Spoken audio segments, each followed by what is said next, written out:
Tag TV brings you daily news bulletin from India. Breaking news and views from India. You're watching South Asia Newsline, and here are the top stories we are tracking for you on Friday, the 23rd of May. India's stern message to Turkey asks Pakistan to end support to terrorism. Activist alleges slow genocide by Pakistani state in Balochistan. And Bangladesh interim government head Yunus mulling resignation, says report.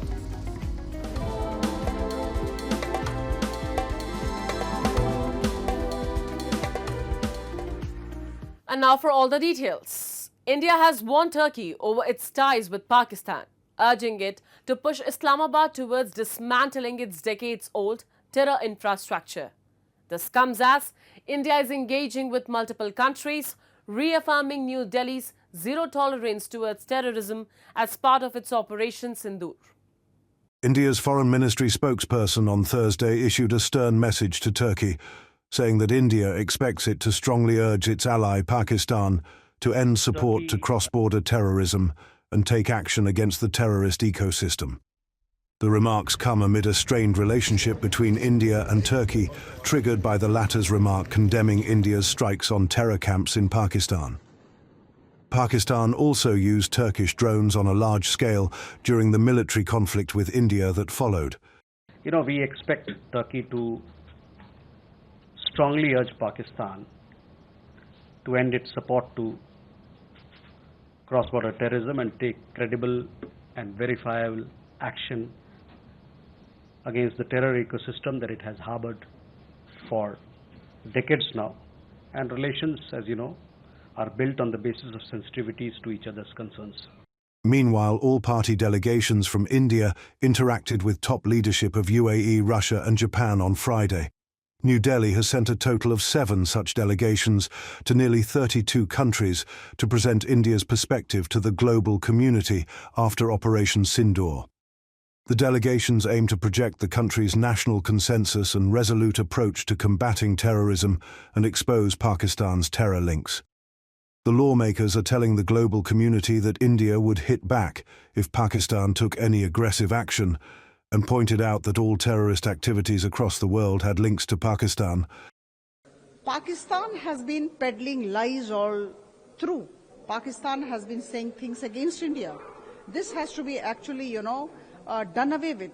We have to tell people everywhere that Pakistan has been into false propaganda, Pakistan has been telling lies, and Pakistan has been into terrorism all these years. All these number of years. Pakistan is nourishing, promoting and nurturing terrorism for long, and this has to be stopped at one point of time, and this is the time all of us need to gather together and ensure that. And Pakistan's President Asif Ali Zardari and Prime Minister Shehbaz Sharif jointly conferred the baton of Field Marshal upon Army Chief Syed Asim Munir during a special investiture ceremony at the President House in Islamabad on Thursday. The ceremonial promotion to 5-star rank was conferred to Munir by the Pakistan government earlier on Tuesday for his role in the military operations during the days of heightened tension with neighboring India. While PM Sharif-led government has praised Munir and the armed forces for Pakistan's action, lawmakers have criticized the security and intelligence agencies. Senator from Balochistan Umar Farooq questioned the ability of Pakistani forces in responding to Indian actions under Operation Sindoor and said what were the agencies doing if India could strike in Chakala, which is hardly 7 to 10 kilometers from Pakistan Army's general headquarters. Farooq, during a session of Senate over the resolution blaming India for Khuzdar attack, teared into Islamabad's allegations on New Delhi as he highlighted neither the ammunition suggested nor there were personnel conducting such attacks from Pakistan's eastern neighbor. He questioned why India is being discussed instead of asking accountability from Pakistani security agencies which enjoy unabated freedom in Balochistan. He added, the way security agencies have been working in Balochistan, it is all about money, with public no longer trusting the government institutions. सबसे पहले तो इस तरह के वाक़यात की मज़म्मत करते हैं sir, हम हर प्लेटफॉर्म पे हमने की है और आज भी करते हैं। जिस तरह हमारे बच्चियों के साथ हुआ और पिछले अरसे में भी हो रहा था, मुझे सब ये समझ नहीं आ रहा है कि वाक़या खुशदार में हुआ है और हम हिंदुस्तान को यहाँ पे डिस्कस कर रहे हैं। मुझे अपने इदारों को हम क्यों डिस्कस ना करें कि हमारे इदारे क्या कर रहे हैं। हमारे जो यहाँ पे फोर्सेस है बलूचिस्तान में, जिनको हमने इतने इख्तियारात दिए हैं, जो मुझे भी तलाशी कर सकता है, मेरे घर में भी बगैर पूछे घुस सकता है, हम उससे क्यों नहीं पूछते कि भाई आप क्या कर रहे हो वहाँ पे। ये हिंदुस्तान से तो ना कोई बम आता है मेरे ख्याल से, ना कोई बंदा आता है, बंदे तो हमारे वही के हैं। जिस तरह अभी ये रिसेंट वाक़यात गुजरे पाकिस्तान और हिंदुस्तान की लड़ाई का, जिसका हमने मज़म्मत भी किया है, लेकिन किसी ने ये नहीं पूछा कि GHQ से 5 किलोमीटर चकलाला एयरबेस तक ये ड्रोन कैसे पहुंचा। Moving on, Baloch activist Hakeem Baloch has made a stirring appeal from London, highlighting what he describes as a slow genocide in Balochistan. He called for urgent international intervention, citing mass disappearances, suppression of peaceful voices, and the militarization of the region. Hakeem Baloch, from the Baloch National Movement's Foreign Committee, has termed the situation in Balochistan a slow genocide, led by the Pakistani military and state, as he highlighted over 20,000 people have been forcibly disappeared, many for more than a decade. If you lose something, if something, that you love, that you care, and that is missing, say for a day or two, you will feel that pain. They're like human beings. Someone's father is missing for 15 years, someone's son is missing for 10 years, someone's brother is missing for 7 years, and they're protesting day in, day out. They say in Balochistan, that's like, if a missing person's body recovers, that family is lucky. At least they got their loved one's dead body. The activist condemned the crackdown on peaceful activists like Marang, Bebag, Saida Baloch, and Sami Deen Baloch, stating they face detention and harassment for demanding basic rights.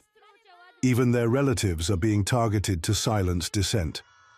He also criticized the China-Pakistan economic corridor, calling it a project imposed on the Baloch people which has only led to displacement, no local benefits, and a rising military footprint. He urged the international community not to ignore, but to intervene immediately. The world must understand that, by ignoring this long-going struggle and the genocide of the Baloch people will bring consequences to them, because the more support Pakistan will get from the world, like we've seen IMF passed a bill to Pakistan, that is going to be used, in favor of terrorism, not against terrorism.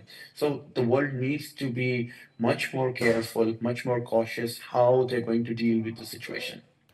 And after Pakistan and Afghanistan held informal talks with China this week, where all three sides decided to expand the China-Pakistan economic corridor, the Taliban's acting commerce minister Haji Nuruddin Azizi has said that the Taliban is eyeing local currency trade with Russia and China. In an interview to Reuters, Azizi mentioned that the Taliban administration is in advanced talks with Russia to allow banks from both Afghanistan and Russia to carry out direct trade transactions in local currencies. Similar proposals have been made to China, he further said. Afghanistan has been importing gas, oil and wheat from Russia since the year 2022, and this move can help stabilize the Afghan economy. Currently, both the countries conduct annual trade of around $300 million, and the Taliban is expecting to increase the investment flow from Russia, especially in petroleum and plastic products. This initiative is being taken in order to reduce dependence on the US dollar. Due to the sanctions on Taliban, Afghanistan's economy has faced huge losses, including the sharp reduction in US dollar inflows and aid cuts. ما می‌خوایم امروی روسیه یک ارتباط داشته باشیم از طریق پول محلی یا منطقه‌ای یا اسواب. می‌خوایم که امروی چین هم داشته باشیم ان شاء الله. پیشنهاد ما داریم در ارتباط و بحث‌ها و گفتگوم یک دفعه دو دفعه صورت گرفته. میخوایم دیگه عرصه همراه چین هم پیش بریم. China's foreign ministry in a statement said that both Pakistan and Afghanistan expressed their willingness to improve diplomatic ties with China during the meeting in Beijing, and both the countries agreed in principle to send ambassadors to each other's countries soon. This development comes as no country has so far recognized the Taliban's regime in Afghanistan over the issue of human rights. And fueling political uncertainty, reports have suggested Bangladesh Chief Advisor Muhammad Yunus is mulling resignation from his position. According to the Dhaka Tribune, Yunus has reportedly expressed frustration and anger over the state of affairs in the country. Local media reports quoting sources have said Yunus in a cabinet meeting said if he cannot perform his duties and implement the reforms, what's the point of remaining in office, as he highlighted the daily blockades, lack of consensus among political parties regarding reforms and the non-cooperation of various parties in state affairs. The development was confirmed later on Thursday evening by convener of National Citizen Party, Naheed Islam, who is in a conversation with BBC Bangla, said Yunus has expressed concerns about his ability to work under the current situation. The report said Yunus conveyed to Naheed Islam, if the political parties want him gone and don't trust him, then why should he stay? Selected by the protesters led by Naheed Islam, Muhammad Yunus was made the chief advisor of the interim government after mass protests toppled the last elected government of Sheikh Hasina in August 2024. His administration has, however, been under fire from political parties over the date for fresh elections.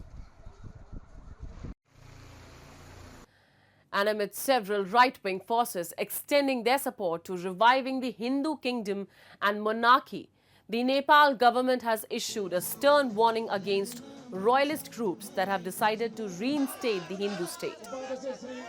The Minister of Communication and Information Technology, Prithvi Subha Gurung, said that while the government has allowed the monarchists to express their views against the constitution and the Federal Democratic Republic, it will not be the same forever, and if necessary, the government may impose restrictions.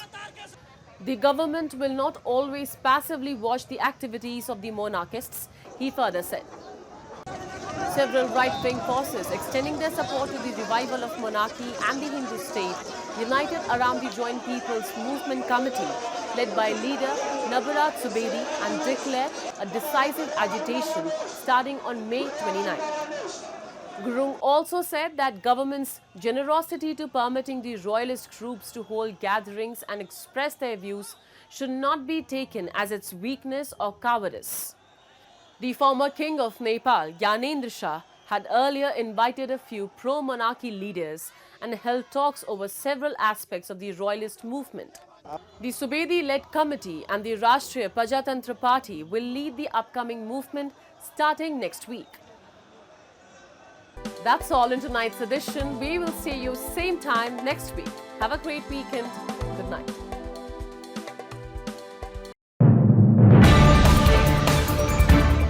Tag TV brings you daily news bulletin from India. Breaking news and views from India.